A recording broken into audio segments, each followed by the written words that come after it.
Chez Lapierre, si on prend le pur vélo de grimpeur, le Xelius, et qu'on prend leur vélo aérodynamique, le Aircode DRS, et qu'on les combine, on obtient alors ce vélo, le Xelius DRS. Alors la promesse marketing de ce vélo, c'est la machine de course ultime. C'est le vélo avec lequel Cassandre Beaugrand s'est illustrée et a gagné un titre de championne olympique. C'est un vélo qui est équipé en World Tour, donc dans les pelotons professionnels au plus haut niveau. Mais ce qui est intéressant, c'est quand on vient comparer justement ce discours un petit peu officiel avec ce qui se dit chez les pratiquants.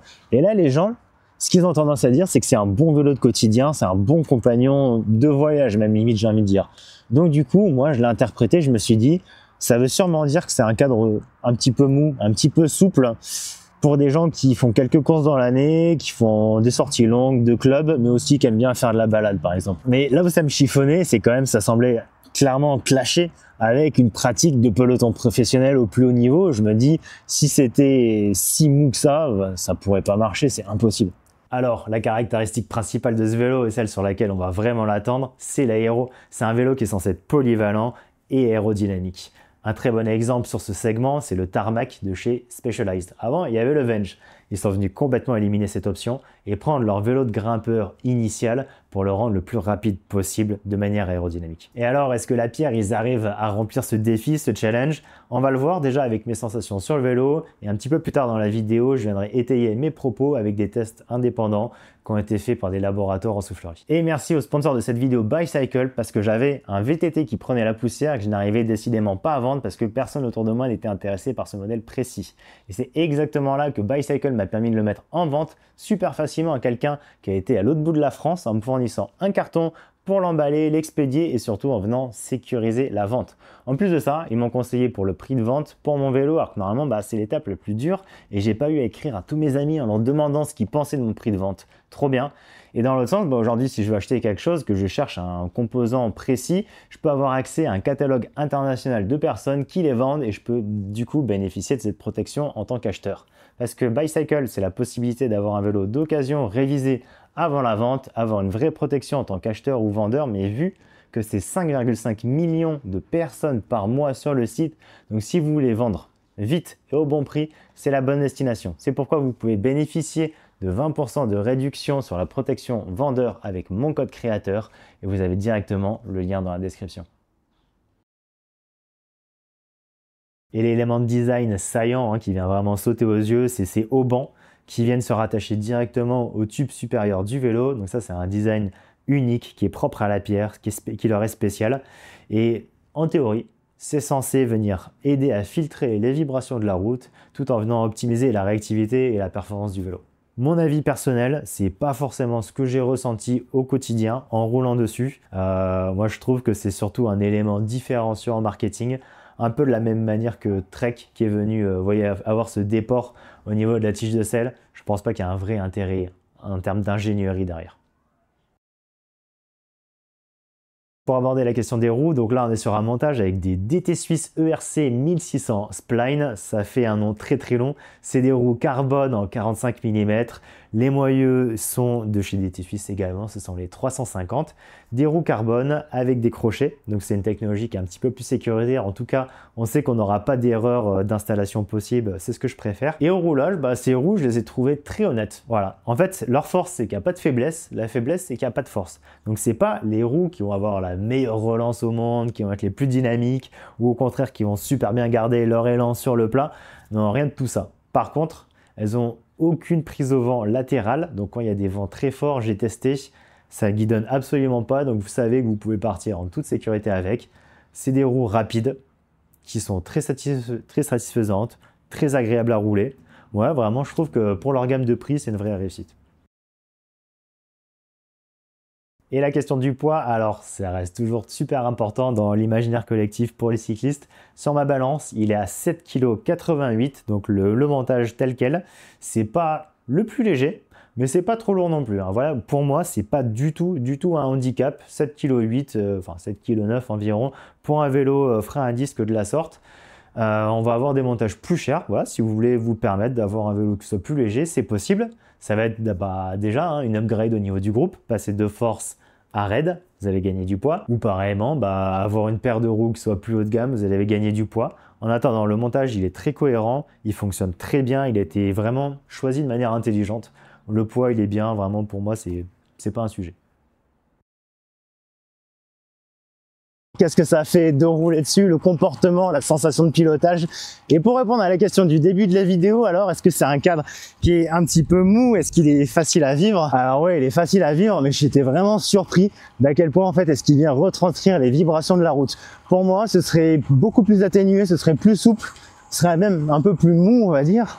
Et en fait, pas du tout. On les sent bien. Alors, il y a une vraie rigidité. À nuancer toutefois mon propos par le fait que ce sont des pneus en 25 mm. Alors c'est des très bons pneus, ils sont pas moqués de nous, c'est des Continental GP 5000 STR. Excellent, par contre ils sont en 25 mm. Et ça, bah, je trouve ça un petit peu dommage. En 2025, on sait que c'est caduque d'avoir des 25 mm. Quand tout le peloton professionnel est en 30 mm minimum. Si c'est bon pour eux, bah c'est bon pour nous. Alors après, pour délier un petit peu les différents scénarios, je vais commencer par son gros avantage, c'est la montée.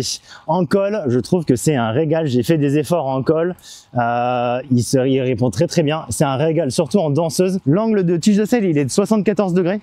Donc ça vient expliquer aussi le fait que ça marche bien en montée. C'est une position qui est une géométrie qui est assez moderne, donc ça c'est cool à voir. En descente, je l'ai trouvé très bien, vraiment il est sur des rails ce vélo. Ça s'explique par un empattement, donc on a les roues qui sont quand même assez écartées l'une de l'autre, donc on a une belle stabilité. Il s'emmène bien dans les courbes, les freins SRAM ils répondent très bien, hein. C'est quand même un des points forts chez SRAM, c'est que ça freine quand même bien fort. Sur le plat, bah pour le coup, j'ai envie de dire, il fait le boulot. Donc on sent que c'est quand même pas le premier truc, son domaine de prédilection pour lequel il a été forcément conçu. Donc il fait le boulot. Ce qui est bien, c'est que le cintre, il est bien conçu. Avec sa forme évasée, il permet d'avoir une bonne position aérodynamique et franchement de garder bien la vitesse. J'ai testé les ratios, donc en 48-10 jusqu'à 65 km/h. Franchement, il y a moyen de pédaler et de gagner de la vitesse. Et après, voilà, il faudrait envisager des plateaux plus grands. Donc vous voyez, si déjà je suis venu tester 65 km/h en pédalant en 400 watts, c'est que quand même le vélo, mine de rien, il avance. En termes de comportement, je pense que le seul vrai point faible que je lui ai trouvé, c'est le sprint.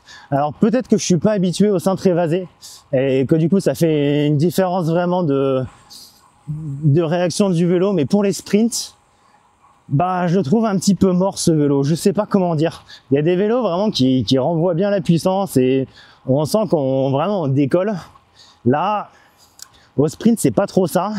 Par contre, sur les sprints longs, genre 30 secondes en montée, en danseuse, ah non mais là par contre, là c'est un régal quoi. Et pour résumer, ma sensation du coup de pilotage sur ce vélo, il est vraiment très dynamique, il est très bon en relance. Il tient plutôt bien sa vitesse sur le plat, même si c'est pas le premier truc qu'on lui demande. Mais surtout, il y a un vrai point fort. Et là, c'est un petit peu la magie des constructeurs, on sait pas trop comment ils font. C'est un vélo qui donne vraiment envie de rouler avec. Et là-dessus, la copie, elle a réussi. Je comprends pourquoi les gens ils disent que c'est un bon compagnon en fait de quotidien. C'est pas forcément que c'est un vélo qui est mou. Non. C'est juste c'est un vélo qui donne le sourire. Allez, maintenant on va aborder la question de l'aérodynamique. Forcément, on a un vélo polyvalent mais aéro. Et là, en fait, les tests indépendants, ils montrent que ce vélo, il n'est pas si aéro que ça. Alors, il faut garder en tête, c'est compréhensible quand même, ça reste une première version chez Lapierre d'un vélo polyvalent aérodynamique. Mais surtout, c'est le premier vélo que Lapierre a conçu avec des logiciels de modélisation aérodynamique. Donc, ça demande un petit peu de temps pour monter en compétence. En pratique, les données aéro, si on prend le Xelius, donc c'est un vélo juste pur grimpeur, il était à 229 watts de traînée aérodynamique à 45 km/h. Donc ça, c'est sur les conditions de Tour Magazine, qui est un magazine allemand qui font des super tests. Vraiment, c'est génial qu'ils viennent tester les cadres de manière aérodynamique dans une soufflerie de manière indépendante. Merci à eux. 229 pour le Xelius, et ce Xelius DRS, il est testé à 217 watts. Donc vous voyez, on a une vraie raison en termes de performance de passer du Xelius au Xelius DRS. Pour comparaison, un autre vélo de grimpeur, le TCR de chez Giant, lui est testé à 221 watts. Donc on vient gagner quand même une bonne poignée de watts. C'est vraiment notable, vous voyez, entre un Xelius non optimisé et un Xelius DRS qui commence, à mon sens, ce travail aérodynamique. Si on vient comparer ça avec un tarmac de chez Specialized, il y a une dizaine de watts grosso modo à aller chercher. Enfin, le tarmac est plus rapide d'une dizaine de watts. Et la marche supérieure, forcément, ça va être les vélos purement aérodynamiques. Donc par exemple, en référence, gardez en tête l'aéro de chez Canyon, par exemple. il est donné à 202 watts de traînée aérodynamique. Donc je ne sais pas si vous imaginez, par exemple, passer d'un Xelius à un Aérode, vous gagnez quasiment 30 watts de performance. Je pense que c'est le fruit de 2 ans facilement de travail pour un cycliste qui s'entraîne quand même assez régulièrement. Donc c'est monstrueux.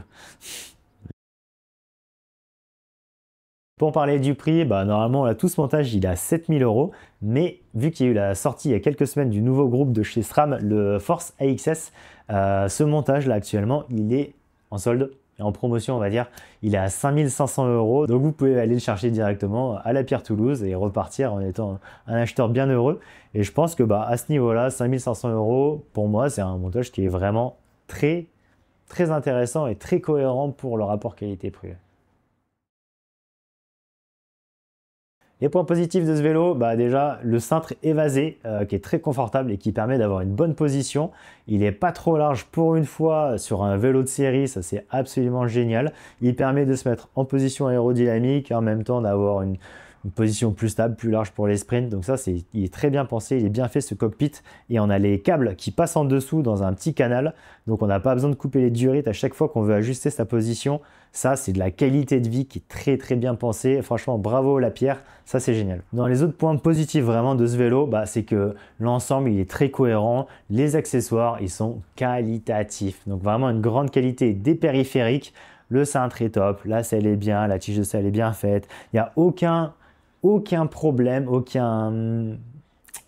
voyez, un truc qui vous énerve vraiment, il n'y a rien de majeur qui saute aux yeux et qui fait dire si seulement il n'avait pas ça, le vélo il serait parfait quoi. En fait, tout est bien pensé, tout est cohérent et ça c'est vraiment rare, vraiment je vous le dis, dans un vélo que je teste, de ne pas avoir un truc qui m'énerve. Alors le vélo il n'est pas parfait en fait, mais il n'a pas de tare, il n'a aucun problème majeur, voilà, ça a été fait intelligemment et ça franchement c'est cool.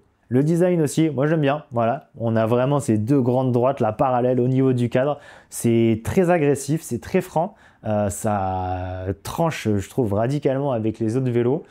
La question de l'utilité de ce déport au niveau des haubans, je me la pose honnêtement, je suis pas sûr, mais bon, si jamais il y a des chiffres qui sortent dessus, je serais très heureux qu'on me prouve que j'ai tort. En tout cas, le design, moi je le trouve très bien. C'est très joli, honnêtement, j'apprécie beaucoup et tous les gens qui m'ont vu rouler avec, ils sont venus me voir et ils m'ont fait « Oh Augustin, il est trop beau ton vélo !» Et j'étais un peu déçu de leur dire que c'était pas mon vélo, mais j'étais très content de rouler avec. Bon alors, ce Lapierre Xelius DRS, quel est mon verdict? Franchement, je le recommande parce que c'est un vélo qui est facile à recommander. On est sur une marque française déjà, je sais que ça va être important pour certains.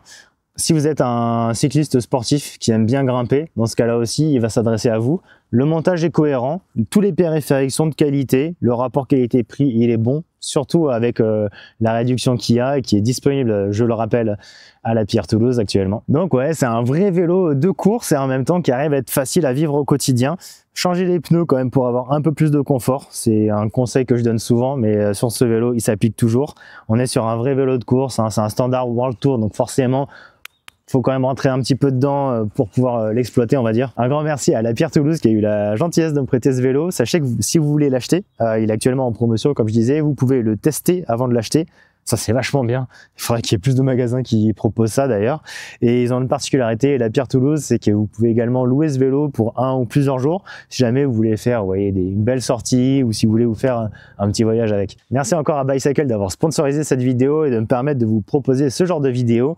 Vous avez le lien dans la description pour bénéficier des avantages de mon code créateur. Donc voilà, pensez à bien l'utiliser. C'est Augustin, on se retrouve à la prochaine. Ciao, ciao.